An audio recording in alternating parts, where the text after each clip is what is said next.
पर थोड़े से समझने से तुम्हें समझ में आ जाएगी कि वो राजा साधारण फल समझ के फेंकता रहा, तो बेशकीमती हीरा को फेंकता रहा, ना पहचान पाया।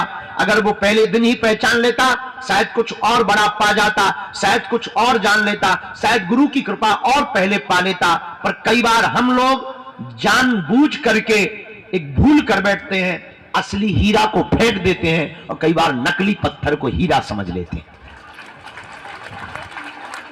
अब वो तब होता है जब आप दर दर भटकोगे तो असली चीज को छोड़ दोगे, नकली चीज में तुम पड़ जाओगे, बर्बाद हो जाओगे। इसलिए मेरे पागलों, तुम आज तक नकली चक्कर में पड़े हो, तंत्र मंत्र हमारे चक्कर में, ये सब नकली चीजें हैं। असली डायमंड का नाम है बालाजी, जिनसे हमने बालाजी से कृपा पाई है। तुम भी उनको पकड़ लो, तुम भी उस बेशकीमती हीरा को पकड़ लो, तुम भी उस बेशकीमती डायमंड को पकड़ लो। याद रखना, इन्होंने सबकी बिगड़ी बनाई, तुम्हारी भी बिगड़ी बनाएंगे, और एक दिन में किसी की नहीं बनती। हमें भी 12-12 साल तक माथा रगड़ना पड़ा, हमको भी धक्के खाने पड़े, गालियां खानी पड़ी, सेवा करनी पड़ी, रातों भर जगना पड़ा, दिनों भर मंत्र जाप करने पड़े, दिनों गुरुओं के पास जाना पड़ा, गुरु की सेवा करनी पड़ी, सन्यासी बाबा की उपासनाएं करनी पड़ी, तब जाकर के छोटी मोटी सी किरण, छोटी मोटी सी जुगनू, छोटी मोटी सी आशीर्वाद, छोटा मोटा से चरणों का प्रसाद मिल पाया। ये भी एक दिन में नहीं हो पाया, 12 साल लग गए। आप चाहो कि 12 दिन में तुम्हें हो जाए तो शायद इतनी बड़ी घटना नहीं हो सकती है। याद रखना, बिल गेट्स को, एक बहुत अमीर आदमी है दुनिया का, बिल गेट्स, उससे पूछा कि आप रातों रात अमीर बन गए, इसका राज क्या है? उसने मुस्कुराते हुए कहा कि हाँ सच है, मैं रातों रात अमीर बन गया हूं, पर यह किसी को खबर नहीं है वो रात कितनी लंबी थी। इसलिए तुम हमारे पास आए हो तो केवल पर्चा बनवा भर के मत जाओ। पर्चा बनवा के अगर तुम चलेगा तो तुमसे बड़ा उल्लू और बुद्धू हम दुनिया में कोई नहीं समझेंगे। केवल पर्चा बनवा के तुम चले गए तो सिर्फ खोखले चमत्कार में पड़ गए। और एक बात और याद रखना, तुम हमारे पास जिस दृष्टि से बालाजी के पास आओगे, हमारे पास मीन्स बागेश्वर धाम, हम नहीं बागेश्वर धाम, हम तो बागेश्वर धाम से हैं, तो बागेश्वर धाम पर जिस दृष्टि से आओगे तुम वही पाओगे। आप केवल चमत्कार देखने आओगे, तुम्हें यहां चारों तरफ सिर्फ चमत्कार दिखाई देगा। तुम अगर यहां तमाशा देखने आओगे, तुम्हें तरह तरह के कार्टून लोग मिलेंगे तमाशे वाले। अगर तुम सिर्फ खाने आओगे तो भंडारे में सिर्फ तुम्हें पूरी मिलेगी। अगर तुम चाय पीने आओगे तो जगह जगह तुम्हें होटल मिलेंगे चायों के। अगर तुम मंदिर दर्शन करने आओगे तो तुम्हें लंबी लाइन और धक्के मिलेंगे। अगर तुम बागेश्वर बाबा से सेल्फी लेने आओगे तो सिर्फ फोटो मिलेगी और तुम्हें कुछ नहीं मिल पाएगा। तो तुम जिस दृष्टि से आओगे तुम वो पा पाओगे। पर हमें लगता है बेहतरीन दृष्टि वो है जो इसलिए आए कि वो बालाजी का हो जाए और बालाजी तुम्हारे हो जाए।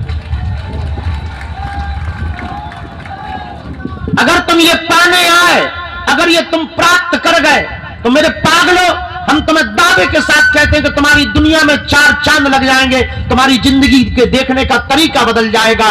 और तुम्हारी जिंदगी में जब जब भी संकट तो आना तय है, सबकी जिंदगी में आते हैं। भगवान राम के जीवन में भी मंथरा आफत बनी रही, वो ब्रह्म है, उनके जीवन में भी आफतें रही, उनके जीवन में भी उनकी खुद की लुगाई भग गई। अब अगर आज के जमाने में राम जी होते तो तर्क करने वाले लोग ये कहते, वाह काहे के भगवान खुद की लुगाई छुपा नहीं पाए, खुद की लुगाई को संभाल नहीं पाए हैं, उसी को चोरी करवा लिए, हमारी क्या खाक रक्षा करेंगे। आज के लोग होते तो ये जवाब देते, आज के लोग होते तो ऐसा तर्क देते। पर ब्रह्म भी इस पृथ्वी पर आए तो उन्होंने भी यातनाएं, उन्होंने भी कष्ट सहे, पर ब्रह्म ने कष्ट सह करके लीला की है।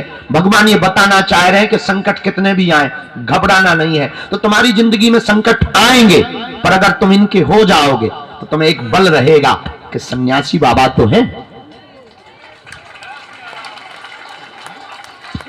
हमारे साथ कौन है?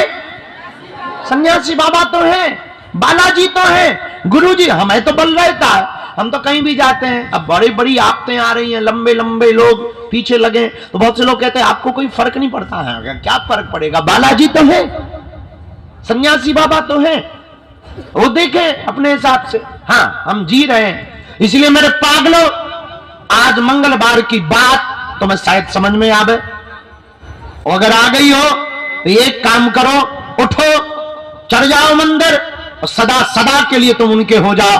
जब तक तुम उनका अनुभव ना कर लो, जब तक तुम उनकी कृपा ना पा लो, जब तक तुम्हारी जिंदगी में कुछ आनंद ना हो जाए, कुछ खुशी व मस्ती प्रारंभ ना हो जाए, जब तक तुम्हारी जिंदगी में उत्सव और मंगल प्रारंभ ना हो गए, बुरा ना मानना, दिन तो मंगल है, जिंदगी में मंगल होना बहुत जरूरी है। दिन तो मंगल आते जाते हैं, 7 दिन बाद फिर मंगल आएगा, फिर मंगल आएगा। और कितने मंगल नहीं गुजर गए, जिस मंगल में तुम बैठे हो, मंगलवार को तुम बैठे हो, ऐसे कितने मंगल तुम्हारे नहीं गुजर गए और कितने मंगल और नहीं गुजरेंगे। पर यह बताओ, क्या तुम्हारी जिंदगी में मंगल शुरू हुआ? नहीं शुरू हुआ तो अभी तुम मंगल को आए ही नहीं हो। जिस दिन तुम्हारी जिंदगी में मंगल प्रारंभ हो जाए, जिस दिन तुम्हारी जिंदगी मंगल हो जाए, उस दिन समझना कि तुम मंगलवार को आए। वो तभी संभव है जब तुम वास्तविकता को समझोगे, वारीक को समझोगे। और वास्तविकता यह है कि पर्चा से चमत्कार नहीं होना है, हनुमान जी की कृपा से चमत्कार होना है। किसकी कृपा से? क्योंकि उनके पास ही शक्ति है। अष्ट सिद्धि नव निधि के असबर दीन जानकी माता। इसलिए हनुमान जी महाराज के चरण पकड़ो, सन्यासी बाबा के चरण पकड़ो। कल तक हम यहां हैं, दरबार भी लगाएंगे। और हां, खबर यह है कि पूरे फरवरी के महीना में हम यहीं हैं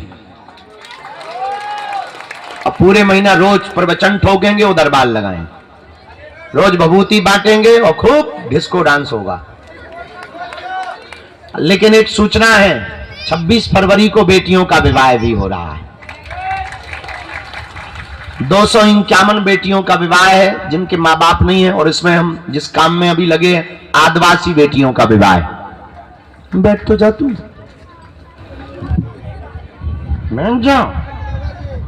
क्या बता रहे थे? हाँ, 108 आदिवासी बेटियों का विवाह है। ये फार्म है का इतने जमा हो रहे भाई, उतने कार्यालय में कर हिराजे दे दे वापस, दे दे वापस। शादी के फार्म है। और मोरी जगत जननी का मैं तो ऑफिसर दिखा रहा हूं। हरी डोकरिया, उते ऑफिस में जा 5 नंबर। के जमा हमें जमा करने के हम खाने हैं। मोरी माई होते जनिया जगन भवानी काली माता सीताराम। तो 26 फरवरी को कौन कौन आ रहा है जरा बताओ? हाथ उठाओ। जो हाथ नहीं उठा रहे वो पाकिस्तान जाने वाले हैं क्या? हाँ, चलो हाथ नीचे करो। एक खुशखबरी है उस दिन। पूछो क्या? अरे पूछो तो। सभी बेटियों को पूरा गृहस्थी का सामान तो दे ही रहे हैं, पर 108 आदिवासी बेटियों का विवाह हो रहा है उसमें। दूसरी खुशखबरी यह है कि सभी बेटियों के बरों को, यानी हम अपने दमादों को घोड़ों पे बैठाएंगे। जो दीनहीन को और जिनको दलित कहते थे, अब इस देश में कोई दलित नहीं होगा, सब हिंदू होंगे और सबका सम्मान होगा। एक और खुशखबरी है। पूछो क्या? जोर से पूछो। एक दिन पहले सन्यासी बाबा की साधना देंगे। एक और खुशखबरी है। पूछो क्या? जोर से पूछो। दीदी मां जितंबरा जी कथा करने आ रही है। एक और खुशखबरी है। पूछो क्या? 5 दिन पहले दीक्षा समारोह होगा। एक और खुशखबरी है। पूछो क्या? दरबार 20 तारीख से 25 तक रोज चलेगा। एक और खुशखबरी है। पूछो क्या? कछु नहीं। नहीं है खुशखबरी। एक और खुशखबरी है। पूछो क्या? जिनकी 21 पेशी हो गई उनको फरवरी में 3 दिन का मिलन समारोह रखा जा रहा है। एक और खुशखबरी है। जो दीक्षा लिए हुए चेला है उनका 1 दिन का समारोह है। एक और खुशखबरी है। पूछो क्या? कछु नहीं। नहीं है। पूछो क्या? पूछो शिवरात्रि को 251 बेटियों का विवाह है। तो कौन कौन आ रहा है? पक्का? चलो हाथ नीचे कर लो। अब हम दरबार शुरू करते हैं। जिनकी भी अर्जी लग